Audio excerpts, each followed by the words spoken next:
Boa tarde a todos e a todas. É um prazer estar com todo mundo que está nos assistindo. Meu nome é Rafael Prikladnik, eu sou gestor de relacionamento e negócios aqui do Tecnopuc. Nós falamos diretamente do estúdio A do Tecna, no Tecnopuc, no site de Viamão. O Tecna é um centro de produção audiovisual que nasceu para apoiar a produção audiovisual brasileira. E a gente está muito feliz hoje de estar aqui sediando esse evento, uma conversa com o Steve Blank, o pai do empreendedorismo moderno. Antes da gente começar o nosso evento, eu queria passar algumas orientações, dar alguns avisos, eu tenho aqui anotado, contar um pouquinho da história, de como é que esse evento surgiu. A gente está muito empolgado, esse é o primeiro Tecnopuc Talks do ano. O Talks, essa ideia do Talks surgiu no ano passado,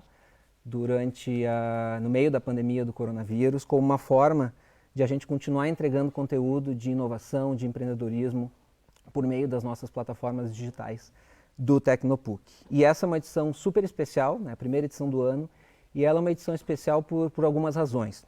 A primeira delas é que o primeiro contato com o Steve surgiu a partir de um convite feito por dois alunos nossos de pós-graduação da PUC. O Tadeu de Oliveira e o Anderson Ferreira, alunos de pós-graduação, do programa de pós-graduação em administração, durante uma atividade na disciplina de empreendedorismo digital, eles entraram em contato com o Steve e o Steve respondeu ao convite deles. E aí, a partir disso, surgiu a ideia de fazermos esse evento e conduzirmos esse bate-papo com o Steve Blank. E conversando com o Tadeu, um dos alunos que conduziu esses primeiros contatos, como ele mesmo disse quando ele contou essa história, ele fez esse contato de um espírito empreendedor, ele tinha um sonho de fazer esse contato com o Steve, como todo empreendedor tem que ter coragem, ele transformou esse desafio dentro da disciplina numa oportunidade. Então a gente está muito feliz de poder acompanhar e ter essa oportunidade, enfim, de trazer esse evento junto com ele. Então, com enorme orgulho, a edição de hoje traz como convidado o Steve Blank. O Steve, ele é, como eu já falei, uma referência mundial de empreendedorismo. Ele é considerado o pai de empreendedorismo moderno. E esse evento, ele se conecta diretamente com a intenção estratégica do Tecnopuc, uma intenção estratégica que a gente definiu no início de 2018, que estabelece uma visão de a gente contribuir com o desenvolvimento de 1000 negócios inovadores em 10 anos.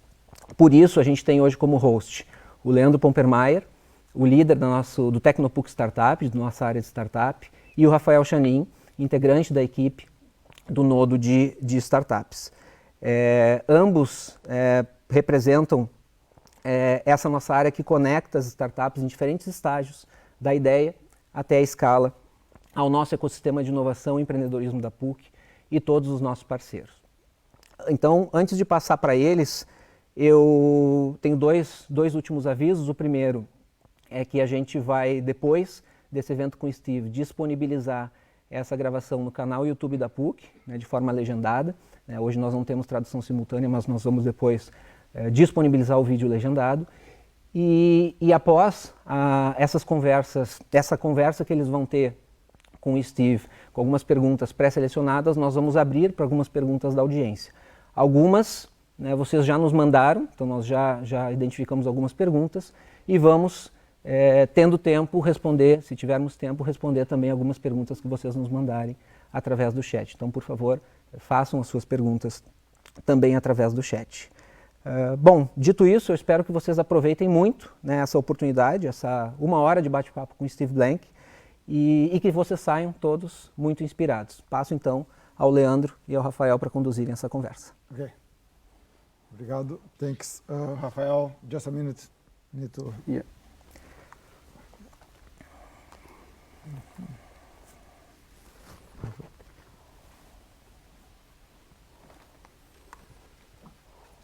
Okay, I'm Leandro Pompermayer. I'm the head of startups of Tecnopuc, and also I'm teaching in our technology school. But let's talk about our guest, our special guest, Steve Blank.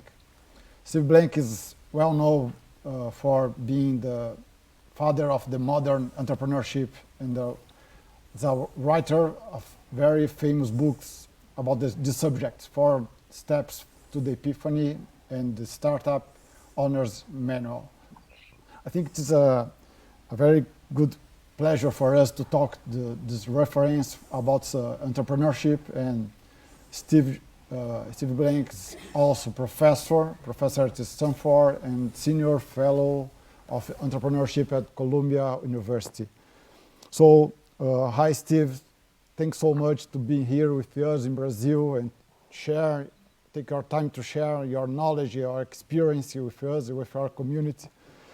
We are very honored to be here talking to you, for inspiring me mainly my career as entrepreneur, as professor, as also innovation ecosystem manager. So I think your books is just an inspiration for us, and I can say one special moment that I have here in Tecnopuc in 2014. We create one of the most famous programs for development startup here in Brazil called Startup Garage.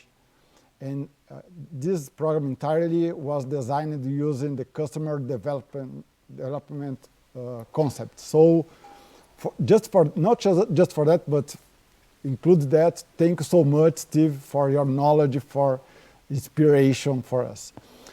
Today I will co-host this event with my colleague, Rafael Chanin. So, Chanin, please introduce yourself. Thank you, Leandro. So I'm Rafael Chanin. I'm a member of the Tecnopuc Startup, and I also teach at our technology school. By the way, one of my courses called Digital Entrepreneurship is entirely based on your work on the customer development process. Of course, I've been following your work since around 2010. I've read your books, I've watched your lectures online, and we use your blog as a resource in our activities. So I'm thrilled to be a part of this event. So let's start. So, Leandro. Ready. Yeah, Ready, awesome. Ready, yes. Leandro, why don't you start? Okay, I have a question about how did the startups get built 25 years ago, and what's changed? Well, the only thing that's similar with startups 25 years ago is the name startups and maybe the name entrepreneurs. Steve, everything else is different. Startups are different. Venture capital is different. 25 years ago, investors and entrepreneurs simply thought of startups as smaller versions of large companies. And no one, I don't think, ever said those words, but that kind of implied that everything that a large company did, that's what they wanted your startup to do. They wanted you to give them 5-year plans. They wanted you to, build products serially using waterfall development. And they wanted you to assume that everything you wrote down in your business plan was a fact and simply execute that by hiring sales, marketing, business development, just like a large company. We kind of discovered that that was wrong. Startups are not smaller versions of large companies. They search for business models while large organizations and existing ones execute business models. This distinction between search and execution had never been made before. And more importantly, because it had never been made before, there were never unique tools that startups used that were different from tools we were using in large companies to manage those companies.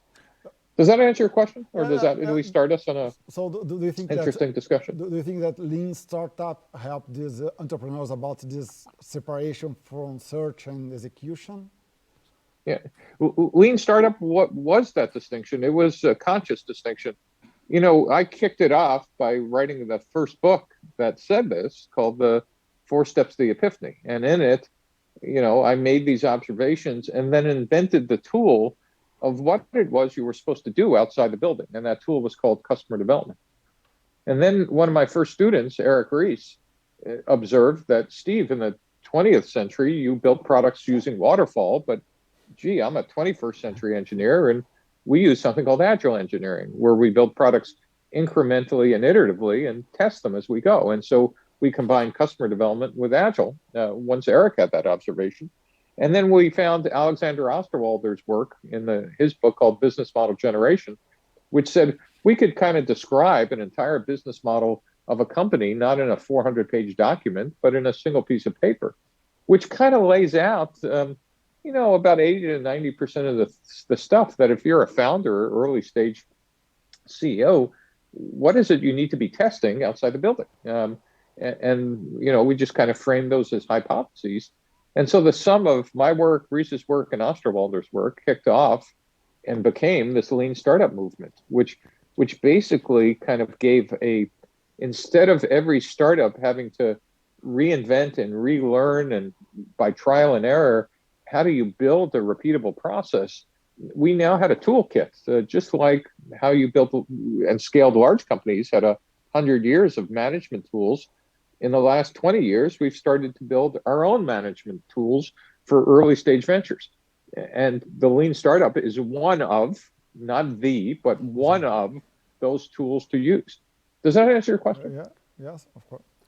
Yeah, thanks, Steve. And maybe on top of that, we have a lot of entrepreneurs watching us and would-be founders. So let's say I am one of them. How can I know if my idea is actually good? Well, that's if I knew that, I'd be running a hedge fund. $1 million question. We get that a lot, we get that a lot from our students. But I think that let's turn the question around. It's, do your customers think your idea is good? Why are we asking each other? I think the goal is to build things that delight people, that they want to grab the unfinished minimum viable product out of your hand, even before you're done. Or they literally grab you by the collar and say, you can't leave until we figure out how to do business together, or I can't figure out how to play this game or use this service or whatever. And that works for startups in existing or resegmenting existing markets. That is, when people could kind of understand that this is a need they already have, or it fulfills or delivers a product or service they need, then those are the reactions you get. But there are products and services that are creating something that never existed before. If you would have shown someone an iPhone in the 1980s, like, what do we do with this thing? Or if you would have tried to describe electric cars to people, again, even in the later half of the 20th century, they would have complained about no electric charging and short range and whatever, without understanding that the world is going to be completely transformed. So in fact, in most cases, you're usually working in a space of an existing and understood need and service. In another case, you're actually inventing the future, and that takes that's the classic hockey stick curve, where adoption occurs slowly, and then when it happens exponentially. I hope that answers or maybe even confuses people more, one or the other. But I have one question about that.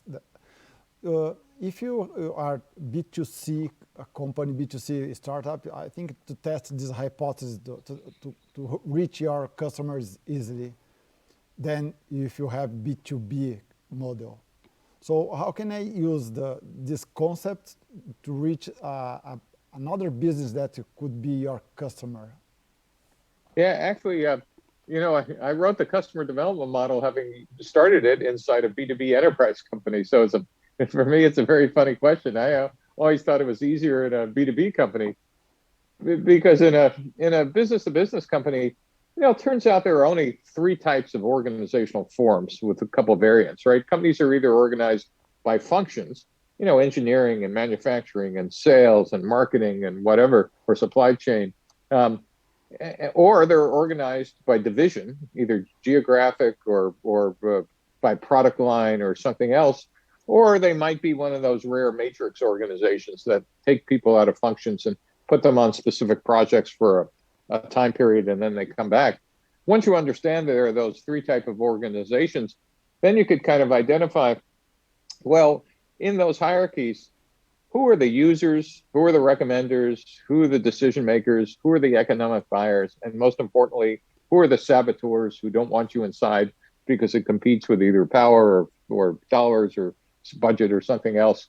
Once you understand both the organization type and then the functions of the people that you're selling to, this turns out to be a discovery process. And what you're trying to do is simply unroll the loop of figuring out how do we enter an organization, what is the sales process, because what you're looking for is not just a sale, but in fact, trying to discover what is the repeatable process that can scale to multiple organizations. That is, in general, who should you call on first to get inside the company? Are they the users or the CFO or the economic buyer? I lost. We lost your image. I think we lost the Connection. I don't know. Can you, Steve? Are you there? Acho que perdemos o Steve. Perdemos a conexão. Não sei nem, daqui a pouco ele vai voltar. Vai voltar. Então, interessante essa ideia que ele trouxe, que ele iniciou o processo como... Eu achava que ele tinha iniciado como B2C. Sorry, guys. No problem. You can turn your... no, it's already turned, yeah. No? No, I don't know. No? I think you're... No? Yeah? Should I turn again? Try again. Yeah. There we go. Yeah, awesome. perfect. Yeah? Perfect. Okay, sorry, guys. No I don't know where I got cut off. Okay, let's talk about mistakes and pitfalls. How did in your opinion, the common mistakes and pitfalls that founders made during the process, and how they can avoid That's easy because I've made them all. And let's start with the easy one. Is the smarter you are, the harder it is for you to understand that you may not understand the customer's problems or needs. And what I mean by that is, let's unroll the startup processes.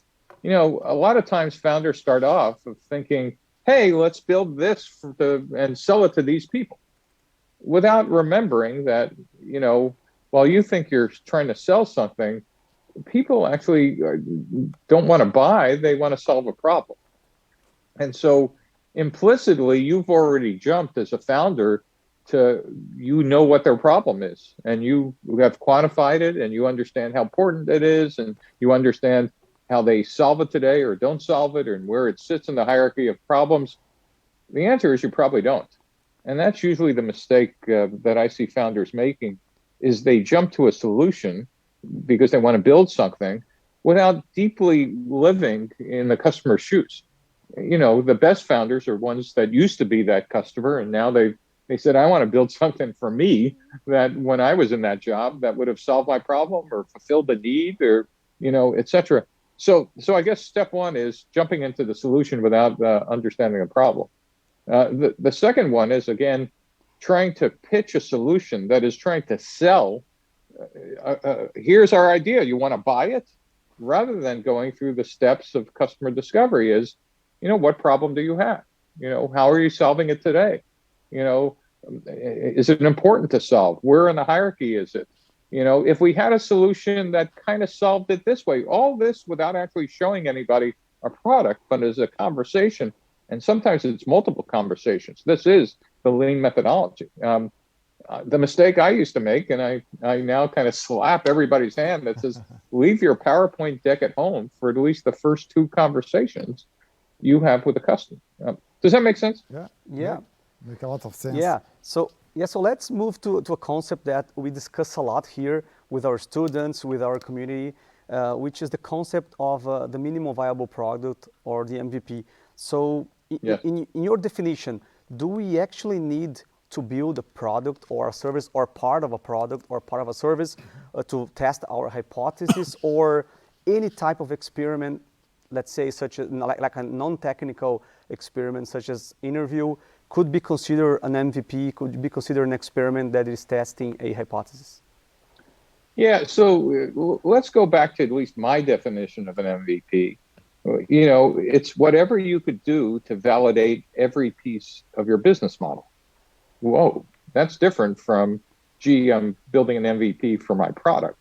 That Yeah. is, I just want you to think you can actually build an MVP for price lists. That is, how do I price my product? I could be building MVPs to test customer acquisition or later on customer retention. I could be building MVPs, obviously, on cost or supply chain. The types of MVPs we tend to gravitate to, and rightly so, because in most companies you start with what's called product market fit, the fit between who are my customers and what features do they want.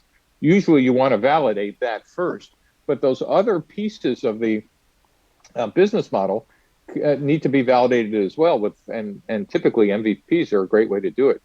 Though let me give you a good example of an MVP gone wrong on the product market fit side.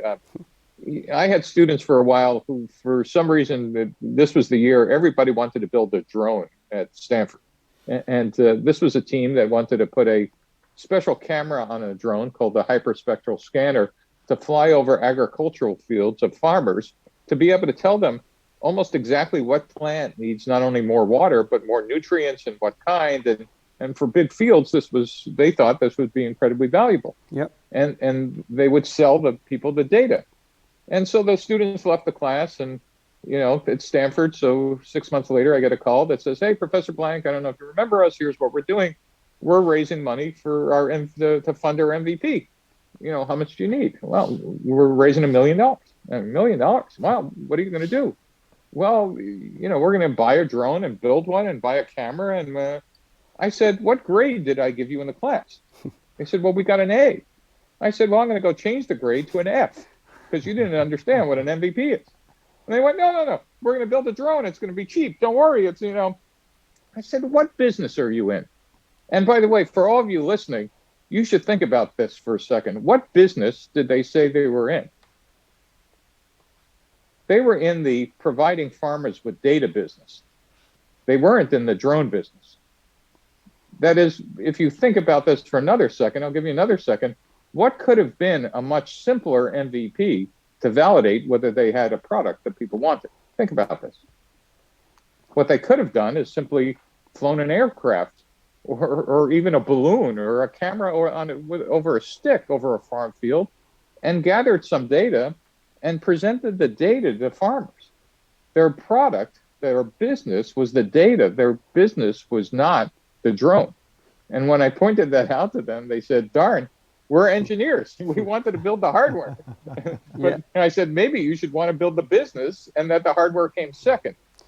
Now, the joke is they actually took my advice and discovered something amazing, is that they discovered that in the United States, at least, there are aircraft that fly over farm fields all the time doing what's called crop dusting or aerial applicators spraying, fertilizer or other chemicals. And in fact, those aircraft were happy to strap their camera to their planes and become a distribution channel for the data. So I tell you this long story just to point out that the MVP sometimes isn't the obvious one. It could be a shortcut. And you should always be thinking about what's the shortcut to get the most learning in the shortest period of time. Yeah, did I answer your question? Yeah, and then you made me think about the concept. I think I read from Ash Maria, the innovator's bias, right? So you're like falling in love with the solution, and you don't actually work on the problem, right? Yes. Yeah, perfect. Okay. Let's talk about this pandemic moment. What changed for the entrepreneurs build and scale their business? Do you think that there are differences between before pandemic, during pandemic time, and after this pandemic time? In general, or specific markets, or in general? What do you think? In general, for new entrepreneurs, for example, if I create from scratch a business, and I need to follow your, as you say, get out of the building. How can I do that in this pandemic moment when I close my home? Yeah. Try to. Yeah. So I'll tell you tactically and then strategically about also tactically how it affects everybody and strategically how I think it affects entrepreneurs in Brazil. Tactically, I've now taught hundreds of teams during the pandemic where they couldn't leave the building physically. But of course, you could leave just like we're doing now. And it turns out that the lean method, customer discovery, is probably 5 to 10 times more effective using Zoom or some kind of video conferencing than it is driving around town or flying across the country or physically having to meet people. And the answer is because you could physically do many more interviews. I mean, just unbelievable number of interviews by sitting in your house, and no one will know you're not even wearing pants. But though I am today. Okay, if I'm here in the south of Brazil and I should think about create a business globally, how can I enter in the Silicon Valley, for example, and reach the customer that I'm trying to reach without go there? So. Yeah, well, that brings up that was going to be the longer issue. And let me go back to, by the way, the downside of discovering COVID, and then I'll go back to your second part of the question.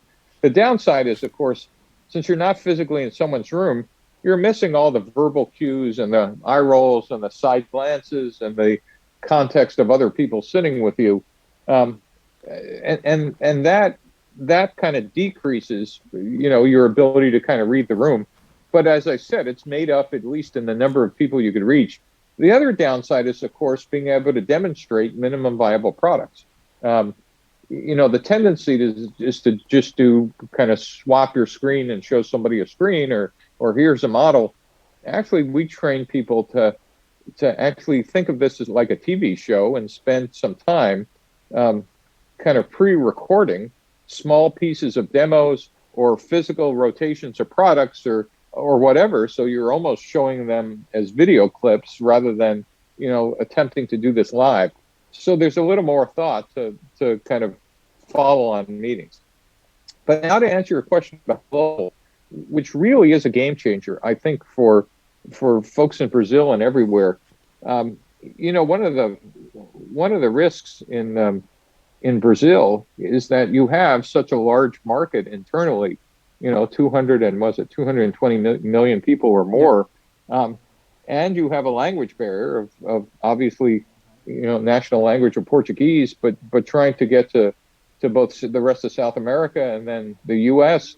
The nature of and the cost of thinking of not thinking global on day one is kind of a barrier for companies at scale. And as I said, I think Brazil is a large enough internal market is that you could have a very nice Brazilian company, but to have a global company, you need to be thinking about that almost from the beginning. And I will contend that this whole video world has changed that in Brazil's favor. Most people don't know where you're calling from. Most people actually now don't care where you're calling from. It's changed the nature of innovation and innovation funding. And the other thing that's happened simultaneously is the emergence of SPACs, special purpose acquisition companies, where liquidity is no longer through an IPO or initial public offering, but kind of almost a shortcut, to getting large tranches of money, without having to be physically in Silicon Valley. I think those changes might be permanent, and I think that's great news for Brazilian startups. Is that you are now almost, not quite, but almost more global than you ever were because of the pandemic. At least that's my opinion. Oh, good. Yeah, I think the same. I think the changes that you have now is for forever, and I think it's a good time for start a new business and reach someone and try to reach Steve Blank, for example. It's for us. It's like an example for the pandemic time when I can talk to Steve Blank and Because if it's the normal time, probably is the agenda, the travel time is very other problems that you can reach. So, yeah. Let's talk about a different topic. Actually, something we've been around for a couple of years, which is the mission-driven entrepreneur. So, what is your definition of a mission-driven entrepreneur? And this is something we've been discussing a lot here. Can you be mission-driven and profitable at the same time? Like, okay, I'm gonna make money and be mission-driven. And on top of that, is the customer development process for these kinds of special businesses the same? Yeah, it's very funny. This is twice in one day I'm having this conversation. I think the fact that a lot of people are kind of rethinking their lives and careers in the last year about how do you want to spend your life? Do you want to sell, sugar soda, or do you want to sell, yet again another e-commerce app, or do you want to make an impact on the world? This is kind of a good time to be reflective about that, because eventually at the end of your life, you don't want to say I could, I should have, or I would have.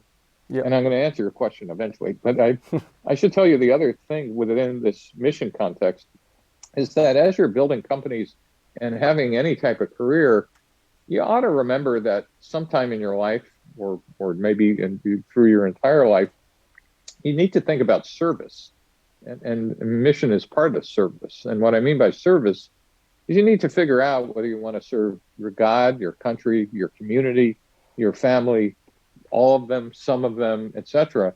And can you do that now back to mission by, making a company oriented to serving some of that, or do you do that individually outside of your company? So now to answer your question, if you want to build a mission-driven company, you need to understand whether you're going to go against the flow. That is, are you going to be counter to what the consensus is out there? Or do you actually see a trend that you're going to take advantage of? And I'll give you a counter consensus that, at least up till now, was surprisingly a great idea and the world's worst time to have it.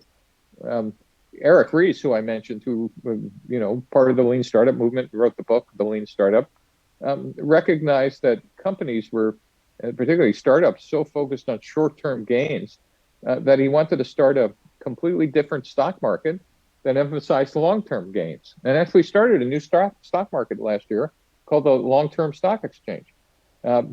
Yet what happened in the last 12 months was the exact opposite. Even though his mission was absolutely correct for doing the right thing, that's not how capitalism works.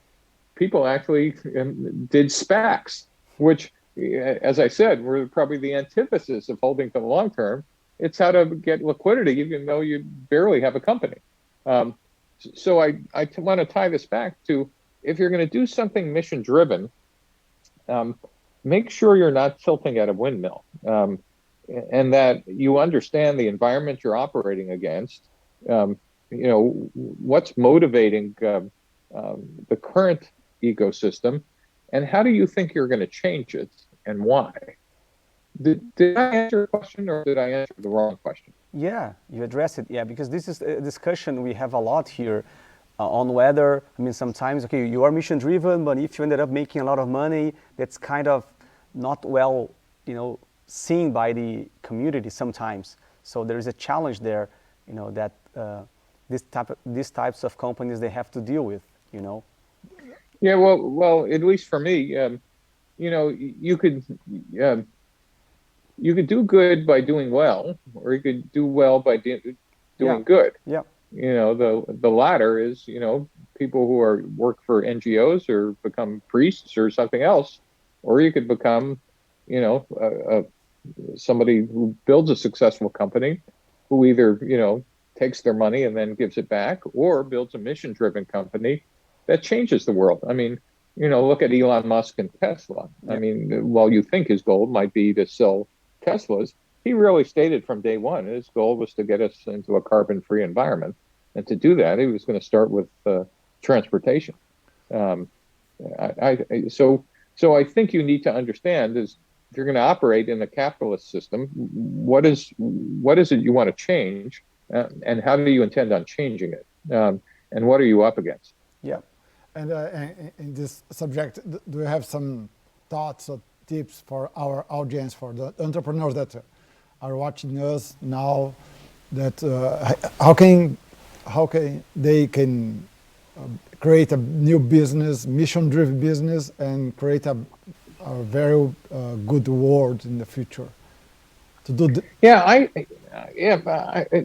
listen. I think harnessing all that idealism and passion around mission is kind of this great intersection between capitalism and doing the right thing for, as I said, God, country, community, family, etc. Maybe all of those.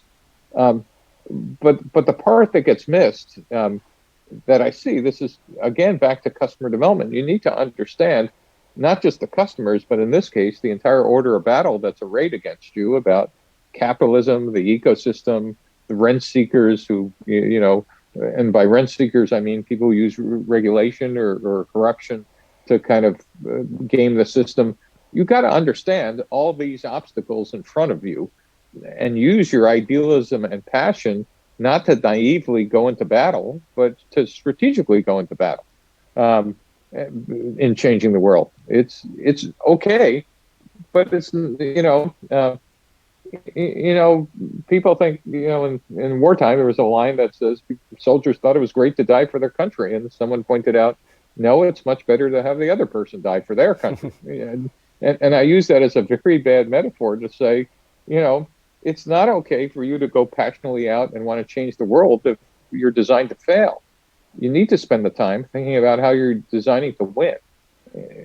And that's important, is to take your passion, your energy, and your vision and figure out how is the system working today and where are the weak points and the leverage points that you could use strategically to change and shape it to where you want it to go.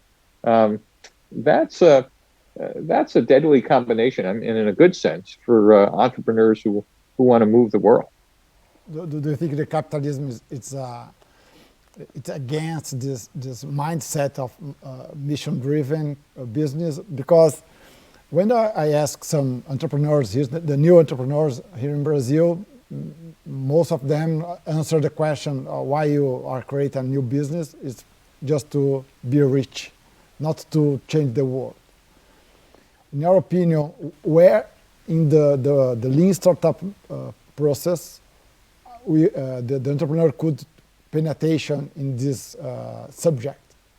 Because I can say I can use the lean canvas for example to reach the problem, the customer, the value proposition, but where I can put this passion and the message that my business is not just to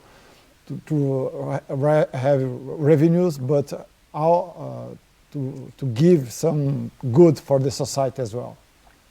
Yeah. So again, you mentioned the magic word is, in a capitalist society, you have people who are exchanging, dollars for goods and services at its core.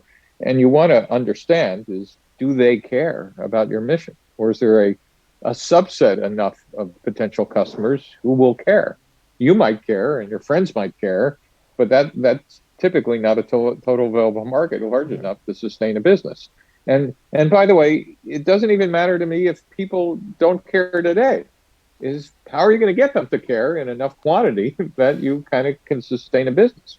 Or are you doing the right thing and they don't even have to know that they care, but your products are better or tastier or easier to use and whatever, but you're doing the right thing because profits are going back to somewhere else. This is what I meant about thinking strategically about mission-driven companies. It can't just be, this goes back to the whole lean method. It can't just be that you think you understand the problem and solution. In this case, you also need to pre-compute and validate how big is this opportunity. And it doesn't have to be huge today. You could say, I think the world is going to move here. Okay, well, tell me how. Or is it going to be, you're going to move the world to think this way? Or will others? Or will new regulation like carbon trading or people banning internal combustion engines or something else will happen that enables your business. But the part that just drives me crazy is entrepreneurs with great passion, great vision, and skill. But when you draw out their plan, it says magic happens here, and it usually doesn't. Entrepreneurs have to make magic happen here, and unless you're thoughtful about what is it that needs to be changed, magic doesn't happen. Entrepreneurs make magic happen. Yeah. Does that make sense at Yes, all? man. A lot of sense, yes. Yeah. So let's go to our last question before we move to the audience questions. There's a lot of people asking a lot of questions. So we're curious about your perspective on the education side of the customer development and or the lean startup. What do you think is the best approach, the best method, the best framework to teach software development within universities and this kind of educational environments? Software development? I'm sorry, startup development. I mean, to teach startup development. Yeah, to teach these concepts like lean startup. Yeah. Within an educational context. Yeah. So I'm going to take maybe a heretical counter, just a counter statement to maybe be controversial, or maybe people already understand this. But I believe founders, not early employees, but founders are closer to artists than any other profession. It's a big idea. At least in general, accountants don't run startups. Visionaries run startups. People who see things that other people don't. People who hear things that other people don't. People that see a shining city on a hill when no one else sees that. You and I would have seen a blank canvas at night with a painter and go, what's a blank canvas? Well, that might have been Vincent van Gogh painting Starry Night. But he already saw the painting. You and I might have seen a 12-foot block of marble in somebody's studio in Italy, and it was Michelangelo who said, come back in 3 years, and there was the Pieta. And, when you say, how did you do it? He said, I just removed the stone around it. Founders have all the artist characteristics. Not every painting or song or sculpture is a masterpiece. In fact, most of them fail. But artists, pick themselves off the floor and are resilient and tenacious because they're driven to create things. Those are founder characteristics. It's that passion that drives you from each failure to create again. And I set this up to answer your question is, we figured out that the way you teach artists is with intense experiential, hands-on apprenticeship and just immersion. And we actually have those classes today. We discovered that in the Renaissance, and still today you aspire to go to the best music school or the best whatever. But about 100 years ago, we also decided something unique, which is we should be teaching art appreciation, not to just the best potential artists, but to children at the earliest possible age for two reasons. One is to help people identify very early, you mean I can make a career in music, or you mean painting is a thing? This painting, and these drawings I love to do, or this writing, I can make a career. So one is to identify those rare talents, but the other is to make the rest of society appreciate how hard it is and to value what art looks like, because you've tried to create it yourself and found out it is a very rare skill. And so now to answer your question, I don't think this is now just Steve's opinion, there are not an infinite number of world-class artists in the world. We're kind of bound by the number of people who have some innate talent, and we clearly haven't identified all of them, but I think it's a bound number. I'll contend that the same is true for innovation and entrepreneurship. I think there are a set of extraordinarily talented people, a good number of them watching this talk now, and the purpose of education in universities and even earlier is to help them identify themselves and going, you mean it's a career? I don't have to work for the government or a large corporation. I can actually start something. And to educate the rest of society that just like art, this is really an artistic skill, and that you should appreciate it and join it and whatever when you see others. So to me, that's the purpose of entrepreneurial education, to both identify and train the world-class talent that exists innately in some people, and to expose everybody to what innovation entrepreneurship looks like, and why it's different from taking an accounting class. That's a long answer to a great question. Yeah, but it was a... And by the way, that's an opinion. Please don't take it as a fact, but I want you to think about that as an analogy. Yeah, but great insights. So, I mean, we're getting to the end of our event, and I want to move to the audience. We got a bunch of questions here. I want to start with Tadeu's question, because he's the student that made the first contact with you and ended up culminating in this event. So he is asking here, what is your biggest question mark in the startup world? I mean, in other words, is there a gap or an opportunity that you're still struggling with and you still haven't figured out? That's tough question. I haven't figured out a lot of things. I mean, actually, a ton of people are reinventing startups every day, and it's great to see all this innovation and entrepreneurship around startup methods and startup tools. And in my lifetime, even in the later half of my lifetime, the democratization of entrepreneurship has just been amazing. I mean, think about what the world was like before AWS, before computing was a utility, before there were any tools or methods, or before GitHub or Stack Exchange. I mean, just kind of like an amazing world. But what's really interesting is if you're an entrepreneur that is inside of a large corporation, we're still trying to figure out how to do that well. That is, while startups are not smaller versions of large companies, companies in the last decade or two have been struggling as they have discovered that companies aren't bigger versions of startups. That the same tools and techniques that work in a startup when 100% of your organization is focused on innovation is actually, 100x more difficult inside of a larger corporation when 99% of your company is focused on execution, yet you need to innovate to survive. So I'm turning the question on its head. I think the innovation ecosystem of startups has its momentum, and it will keep going. And actually, COVID has created a ton more innovation than would have occurred without it. It's large corporations and also government agencies that are struggling to not only deal with innovation, but struggling to deal with the disruption that's occurring around them. Companies and governments haven't gotten stupider. It's not that the people have gotten dumber. It's that the environment that they're operating under have become 10x more complex about globalization and threats from new ventures and whatever, that the nature of a corporation and governments are going to undergo as radical change as startups had in the last 20 years, I think are going to impact companies and governments in the next 20. Right. And I know that wasn't exactly your question, but that's what I tend to think about and work on now. I have a question here from Jorge Melegatti. This is a very good question. It's a long question, though.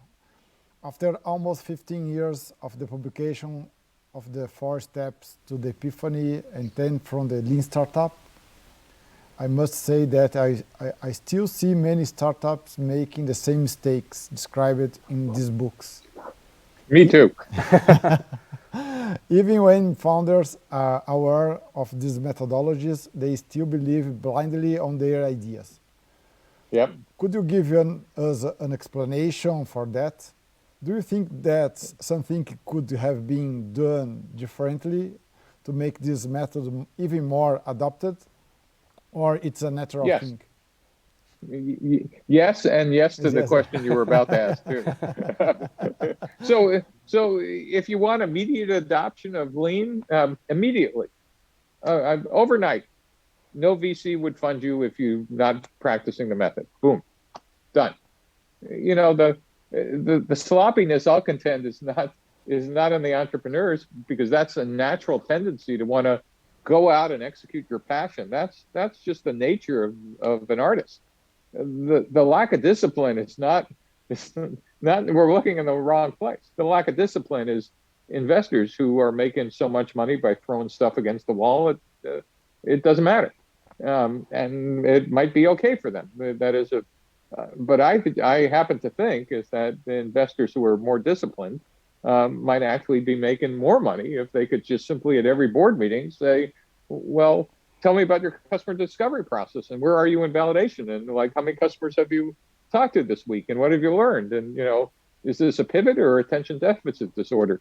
That is, you could just imagine those questions changing the very nature of how startups work.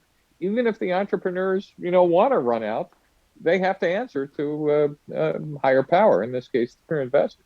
Does that answer your question? Yeah, I think so. Yeah.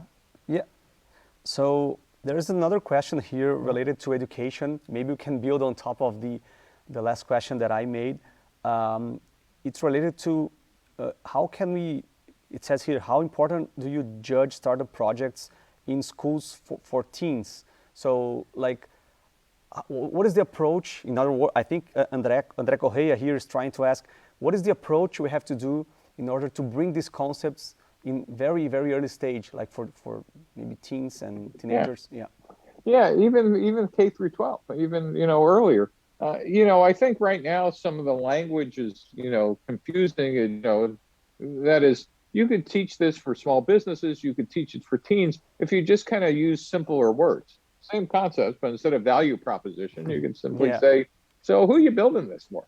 Or what are you building? Why? I mean, like literally try to break them down into small syllables. And I don't mean that you're going to dumb down the audience, or dumb it down for the audience, but in fact, you could translate this, much like you're translating it into a different language, translate it into simpler concepts. But the goal is to teach people that even at the youngest age, you could be incredibly creative, and that's great. We'll teach you some creativity skills. But if you want to make something that other people want, maybe you ought to learn how to talk to them. And that's a different set of skills. There's this. So think about the buckets. We might want to teach creativity and brainstorming. We might want to teach customer empathy and how to listen, but using words and experiences that are kind of targeted to the age of the audience. I think this is not difficult to do. It would be a fun exercise, and if there's anybody who's interested in building those classes, give me a call, because I'll contend we could do it for kids in primary school, let alone high school. Yep. So let's what about we'll go to the last question, and then we can close the event. Okay. So there's a very interesting question here from Paulo Caroli. Steve, lean manufacturing came from Japan after a huge crisis created by the war. Sad about the war, but it brought great advances for the manufacturing industry, which was then taken to all industries. Now there is a huge pandemic going on, and it looks like the IT industry started driving some important changes to the way enterprises work. Many of these driven by your teaching. Thanks. I strongly believe this will be taken to all industries. What is your take on it? Yes. So it's very. These are great questions. You must have been listening to my earlier calls today. I was just on the phone to a very large international bank who managed to they had to act like a startup in the middle of COVID. Their retail business collapsed. No one was going into the bank, but people still needed to do banking. Regulations needed to change, so they worked with their country's government to kind of do that. I mean, a 50,000 strong organization managed to do things in weeks that they haven't done in a decade. And I reminded all of them that they actually now knows what it feels like to operate like a startup. Larger organizations in a crisis either stand up to it or collapse. And in this case, they all stood up.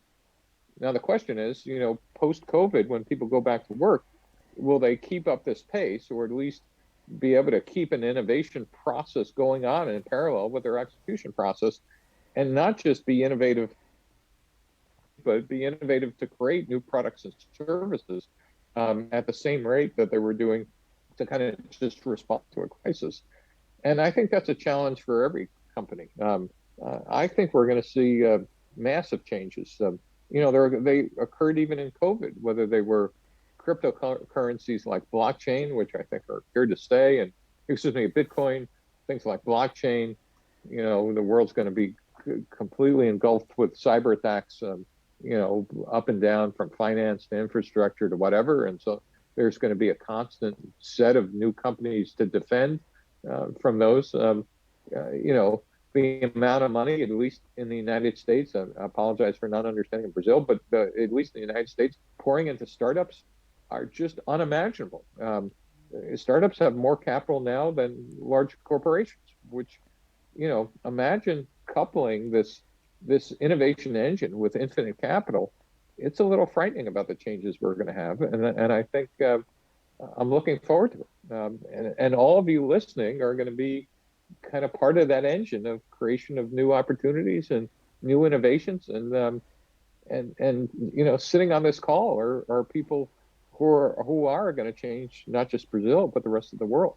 So I'm honored to have been here today, and thank you for inviting me to talk. Okay, but just before finish, can you share some thoughts, final thoughts, or some resource that can help our audience in this process for new entrepreneurs, for entrepreneurs that already has their business? Can you share the final thoughts for us?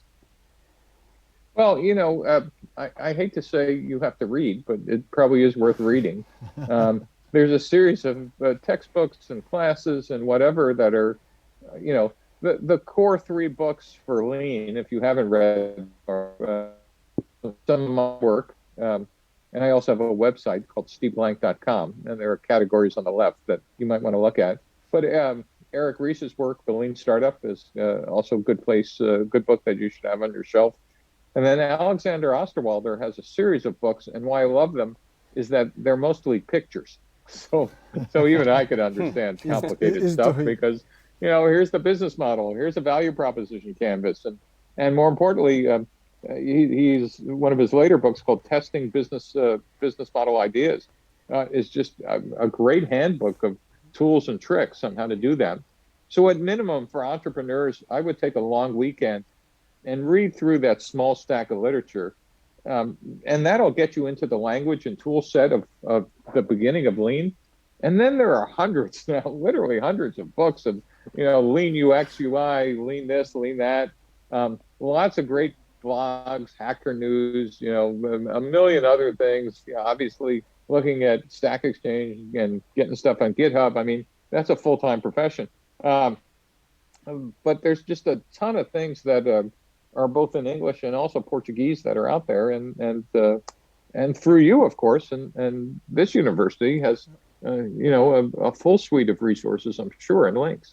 But truly, it's worth investing some time and at least getting up to speed on the language and the tool sets that are available, and see if you could start practicing some of them. Good. Thank you so much, Steve, to be here with us today, share your knowledge and experience. I'm so glad to have this conversation. So have a good time there in California. I think you are in California. So thanks so much for your time. And great. These were great questions. And thank you all for taking the time to listen. Okay. So take care, guys. Thank you. All right. Bye-bye. Bye. Bom, pessoal, para a gente fechar, thank you, Steve, again for your conversation. It was a big honor. Trocando para o português, eu queria agradecer a todos vocês que estiveram conectados conosco. A gente espera que vocês tenham saído inspirados, assim como a gente. Sigam o Tecnopuc nas redes sociais para ficarem a par de tudo que está acontecendo no nosso ambiente, tanto físico quanto digital. e até uma próxima. Obrigado em nome da PUC, em nome do Tecnopuc.